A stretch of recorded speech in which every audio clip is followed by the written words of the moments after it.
You've told them 3 times to declutter and nothing has changed, and now you're about to say it a 4th time, and we both know that it isn't going to work. That's not a seller problem, that's a framework problem. The moment you stop arguing and you start presenting options with data is the moment these conversations become a whole lot easier and your authority in the room gets a lot stronger. This channel is for real estate agents who are done chasing uncooperative sellers and they're ready to build the kind of client base that actually listens. People who are serious about selling, they respect your experience and they send their friends your way. If that's the business you're building, you're in the right place. Here's the framework I use. 3 options, clear consequences, and the seller makes the call. One of the fastest ways to lose control of the listing relationship is to keep circling back to the same advice with no structure behind it.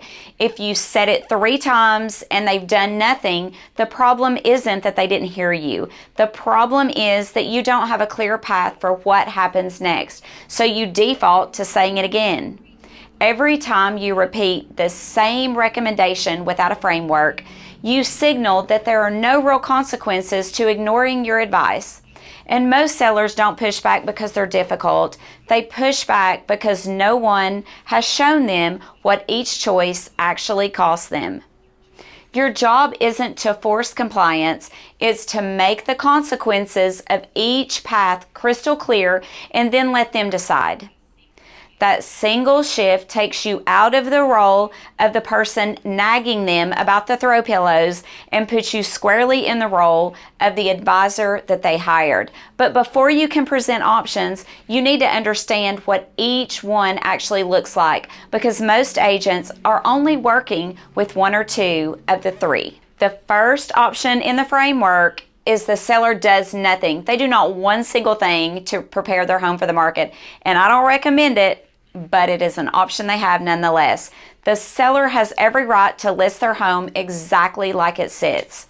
That's not your call to make, it's theirs. But what is your call is whether you're going to let that decision happen without documentation and without a clear conversation about what it means.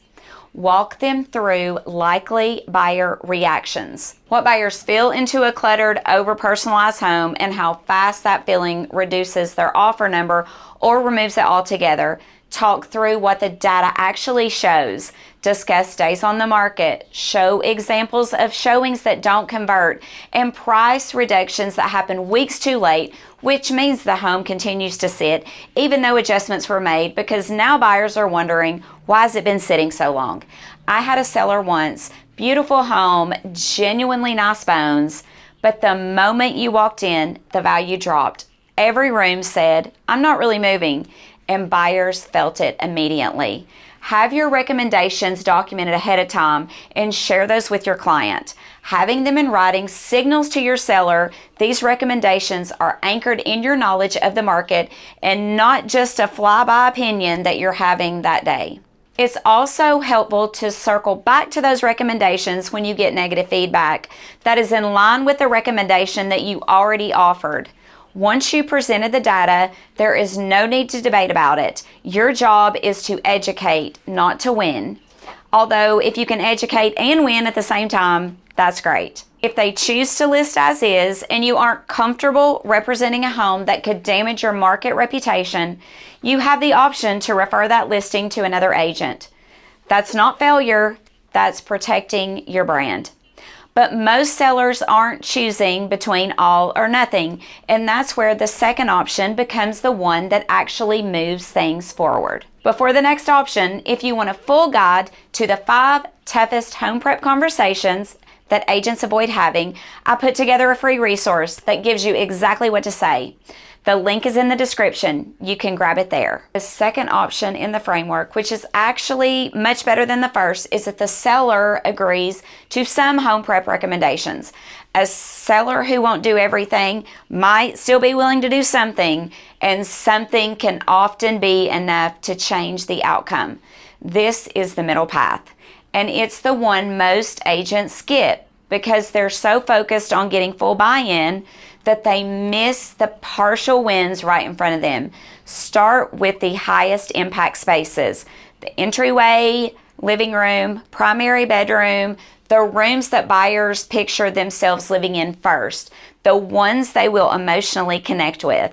Remove the most visible objections, the stacks of clutter, the family portraits, the clutter of collections that stop the buyer from imagining their own life in the space. It doesn't have to be perfect to perform better. A 40% improvement in presentation can be the difference between sitting and selling. Progress without perfection is still progress, and although I personally prefer everything to be picture perfect, small progress can create momentum in the seller relationship that makes the rest of the listing process easier. Frame it to the seller as, we don't have to do everything, but let's start with the rooms that have the biggest impact on first impressions.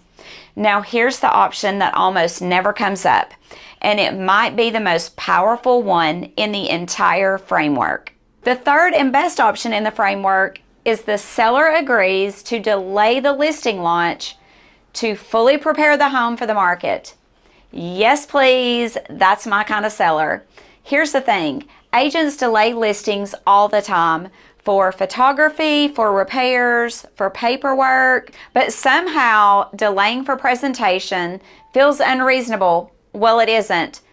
A bad listing launch is almost always more expensive than a delayed one.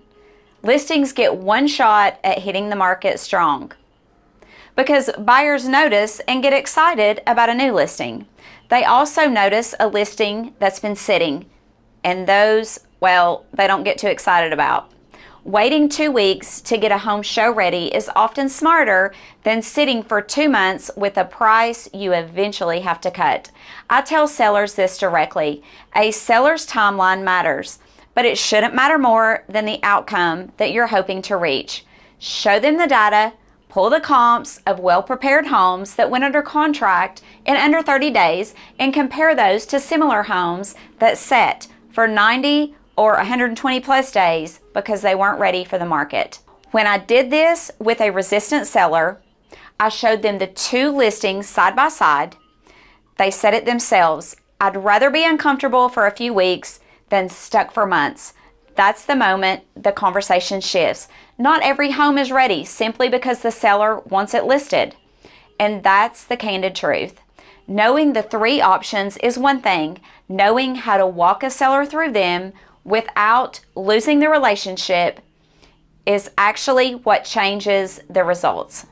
When sellers won't declutter, your job is not to win an argument, is to present options, explain what each option costs them, and guide them toward the outcome that they said they wanted.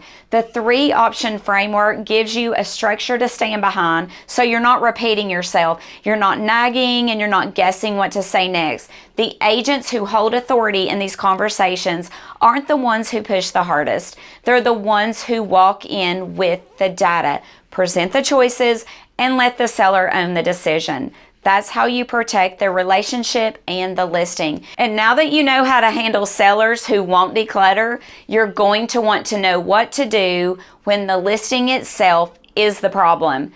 The smell, the layout, the damage they haven't disclosed. Click the video on screen and I'll show you right now.